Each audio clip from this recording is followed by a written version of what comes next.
Hello, YouTube. This is LokiUlrich coming at you with a vlog update kind of thing. I recently have been real busy, so I haven't really been able to work on any of the projects I'd promised you in one of my last vlog updates. So here's the thing. I've come across one of my old projects. I hadn't thought about it in a while, and as you can see, I'm flipping through my notes from it, and like, okay, what do and so here was the project. I was attempting to find the first superhero death among all the comics, and one of the things I kept running across was, everyone just automatically assumes I'm referring to the first death in comics, and it's like, no. Because if you go by that, they're not superheroes who are dying. It is primarily one-off supporting cast or something like that. Like, Batman's parents, Superman's parents, Daredevil's father, Franklin Storm, the father of Sue and Johnny, you know, Hoheisen, or Joel Jensen, who is the co-creator of the Iron Man suit, who was in prison with him. Also, all these deaths are a starting stone, as I call them. Yes, they have a giant impact because they start these heroes off on their path, but that's about it. You know, sure, Batman gets into, finding out, you know, all this about his family, same with they all like, oh yeah, da, da, da, da, and it's like they're not brought back, but it's more flashbacks and new intel on these characters. What I've been trying to find is first superhero to die and stay dead.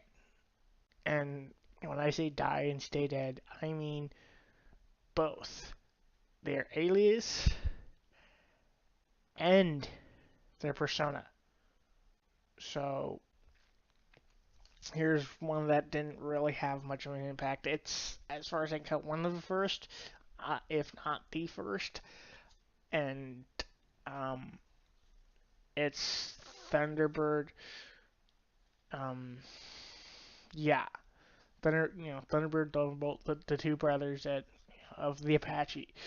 Um, Thunderbird didn't last that long and didn't have a real impact because he lasted a few short comics and that was it. So not much of an impact. It was more of a there's an impact, yes, because that was his purpose on dying. Is they couldn't do what they wanted with the character, so it was they were trying for just a quick punch with the death, and it's like it doesn't really go over that well if you don't have it was for climactic reasons, and that was it. Which, in my opinion, yeah, it works, but I'd much rather have a character's death more meaningful. Instead of a short-lived, hey, I'm gonna, do this and die. Yeah, climatic, yes. Meaningful, not so much.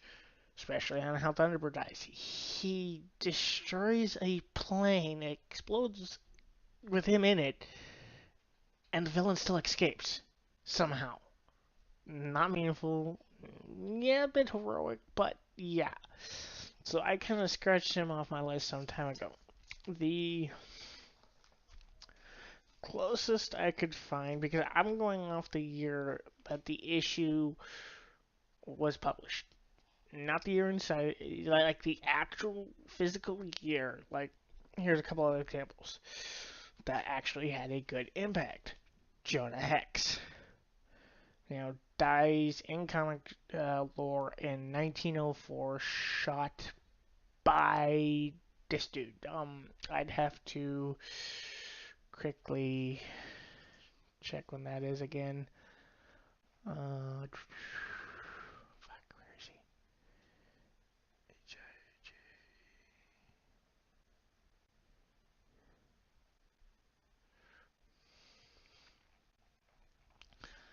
And you also gotta remember, I have been searching via, well, both DC and Marvel, so it's like, there is a, and you can go to Wiki and they'll give you a list.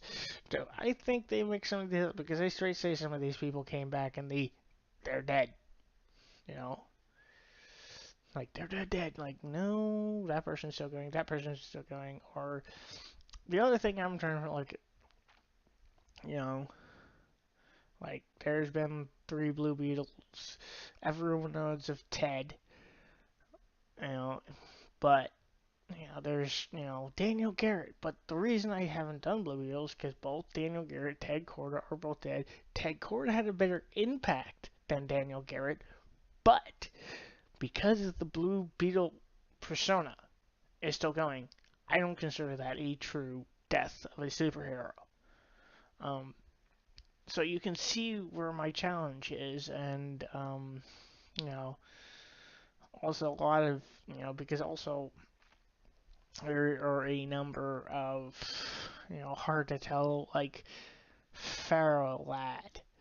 There's according to the listing, he died in Avengers Comic Volume 1, number 353 in 1967, but that became mute when they introduced Batch SW65, I think, where, you know, genetic clones pretty much, or alternate versions of them came to be. It's just like really hard, like, you know, and, let's see, who else have I done a look at?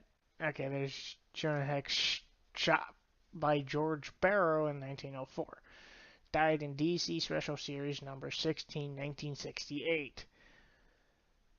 Now, I haven't really been able to find too much. I mean, I've gone to his wiki, and this is where I'm doing all my research at the moment because I don't know where else to look. But he got a reboot, which that kind of destroyed that. It's like, reboots.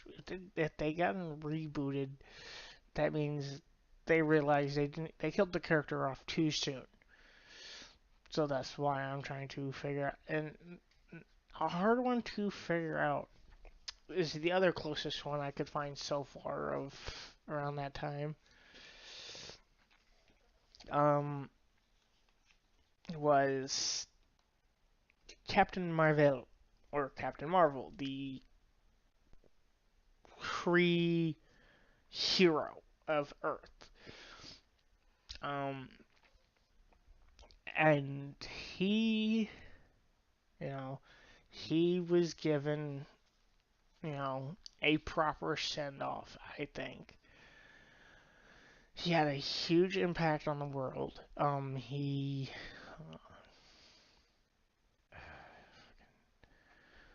gotta keep switching between the two lists because they got DC list and Marvel list and DC and or DC and Marvel, sorry.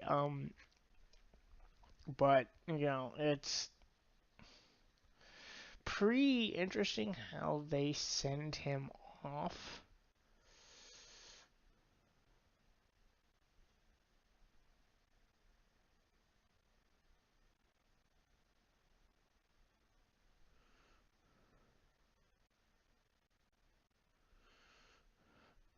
I mean, there have been a couple times but again, there's been a couple times where Captain Marvel returned from the dead, albeit very shortly, like an evil man villain. resurrects him for their deeds and gets stopped by the very thing. But he's one of the closest. Same with Jonah Hex. But I implore you to look. At least try to find it. I have one request. Whoever figures it out, whoever finds the first ever superhero to die and stay dead, no resurrections, no reboots, which is going to be rather tricky because that's, a good portion of them have been rebooted already.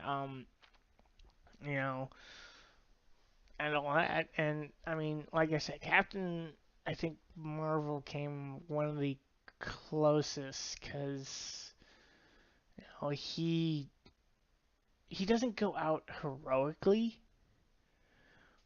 but at the same time he kind of does. He is given a send off. I have to say he is the one who got the most send off, if I of people. He got everyone pretty much came and bid their farewell to him. You know, the Avengers, the X-Men, all pretty much the whole Marvel universe except for I think it was the Kree themselves. Like him being Kree and considered a traitor, they were not exactly able to go, well, he's dead and we can't go honor him because we consider him a traitor. But, the whole Marvel superhero set comes to bid him farewell. The Skrull, his race's enemy, even comes and honors him as their greatest enemy. Even Thanos himself goes and pretty much,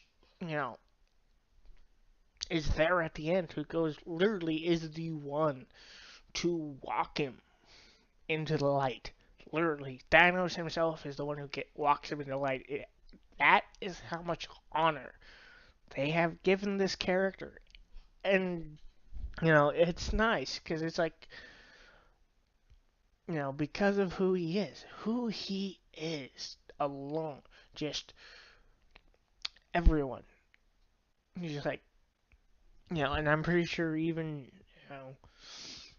I like to imagine that even the Kree society, small gatherings of Kree citizens and such, you know, come together in their houses and their basements or whatever and hold like in secret, even up until high comments, like they cannot physically outwardly show it, but I feel that even them, you know, take a moment and honor his passing. I wish that was kind of shown.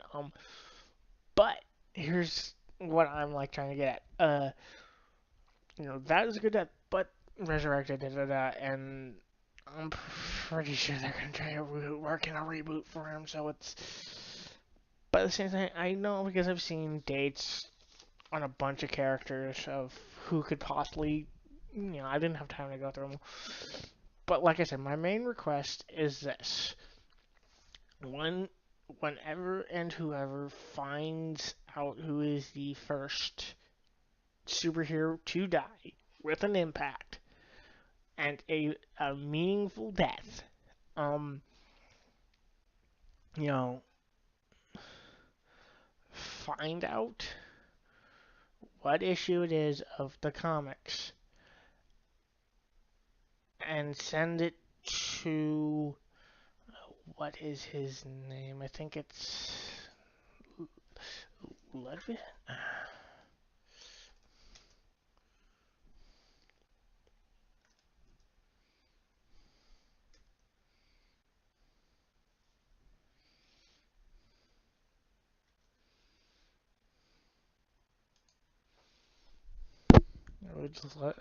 Ludwig, something like that. Hold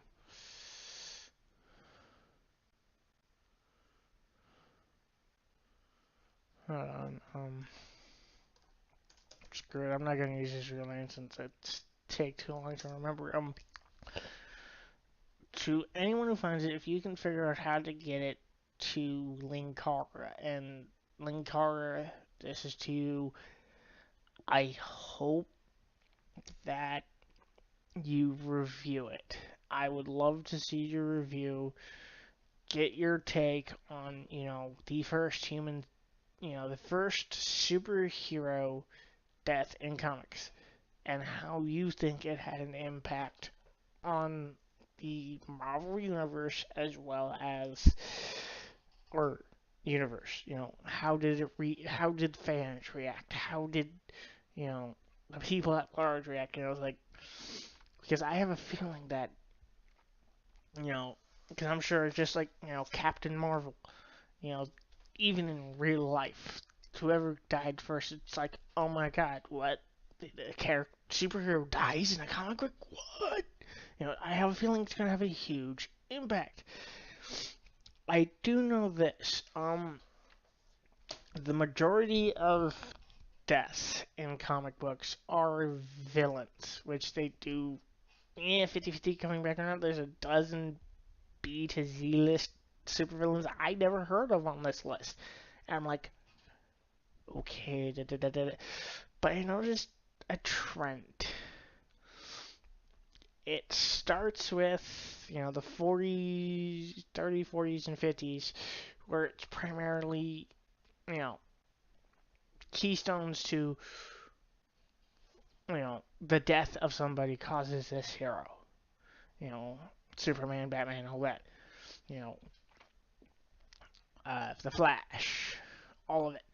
You know, issue one where the first person to die are, the parents or someone they want to take revenge upon or something like that. You know, a death that causes the hero to be born. And then mid about 64, I think, to like 76. Um, it's primarily villains dying off. And I'm like, so there's the death in a born of the hero born by death, villains to be killed, and then I think right around like 76 to 90s, it's just and on. It's just like hero after hero after hero, especially then like the Infinity Crisis on Infinity Earths happened in the mid 90s, which killed off a bunch of people. But then I understand why they did it. But here's the thing. What happens is it pretty much, you know, all this in the past. All this. Suddenly, poof, one world. What happened to all these? And then, like, well, they still happen, but they didn't. It's kind of weird. It's like there are characters that acknowledge, you know, I'll bet slightly different, varying accounts of how it happened, but they all acknowledge a lot of people like who died during Infinity and before. They're like, yeah, these people really existed, but they changed up details because of how the mysticisms of creating it into one world, thus altering memories and shit, except for fucking what's his name that's stuck in the same asylum who remembers everything. Um, but yeah, I mean, if I wanted to go to like the first death that had meaning ish and was it non superhero but had more meaning than just, oh, this is the cause of him becoming a hero, would have to, in my opinion, come in 1973, the death of Gwen Stacy. She was one of the first that I can recall, integral had a big impact, but at the same time they, reach incarnation brings her back somehow, unless it's directly based off of that era, you know. But she definitely had an impact, you know. Um, so yeah, I implore you, like I said, find out who the first superhero death is. Let me know. I am very intrigued in finding this out. I would like help. I will keep searching. If I figure it out, I will let you know. Um, at which point I will be doing a video log directed straight to Linkara, straight off his page. I'm gonna post it to his page to make sure he gets it. um, imploring him to review it, because when it comes to comic book knowledge, he's the one I go to. I will be doing other projects which include video games, movies, stuff like this. So anytime you see me do a review on something, if I, unless it's merchandising, like say, I did a review on, you know, this, one of the pop figurines, Castell. I'm not going to. There's not much to say. I mean, yeah, that's all you need to know. That's the hard part. Is like, most reviews of merchandise is more towards depending on what it is. Like that, that's more of a background merchandise that you put in the background. You know, I have a few Nerf gun merchandise that has, substance because I can show how to, if it's a disassemble like the Modulus 2 I have, Mark 2, it can disassemble, show you the various how it assembles, the various looks on it, how well it shoots, like I did with the Nerf Hammerhead, or yeah, I think that's what it's called. Anyway, but if I do like a movie, comic book, or video game, I will be citing, the people who gave me the inspiration to do it, as well as apology and or hey, going, I'm doing this. If you feel like I'm stepping on your toes, let me know, and I'll make sure I post the video twice, or I'll post the video as well as send the video to who I got the inspiration from, pretty much, and like go, hey, I'll straight have the apology in the video anyway, so it's be like, hey, I sorry. Here, give me advice as well as let me know if you feel like I'm stepping on your toes or something. I want to be a good reviewer as well as, not pretty much going, yeah, you're going into my territory. I'm sure most of them don't have a real issue with it, but the three main, like I said, Nostalgia Critic, Linkara, and AVGN, Angry Video Game Nerd. Um, Speaking of which, Angry Video Game Nerd, um, if you could, I am planning to review a Sega game that I have emulated on my computer. I'll let you know what it is in the private video message to you, um, letting you know the game, and if you're see an issue with it, or if you were planning to do it, let me know. The reason I'm not saying the name here is so that, he doesn't, if he wasn't planning on doing it, he doesn't get the idea from me and go, well, that might be a good game to play. And, I, I want to talk with him, like, hey, you okay with me doing this? Is it, not going too far into, stuff like that. But anyway, another series that I haven't seen any on YouTube because it's really hard to do is books. Actual physical books, because hey, no one knows about them anymore. I think. Kind of hard to tell. Anyway, so long for now, YouTube. I will be seeing you later.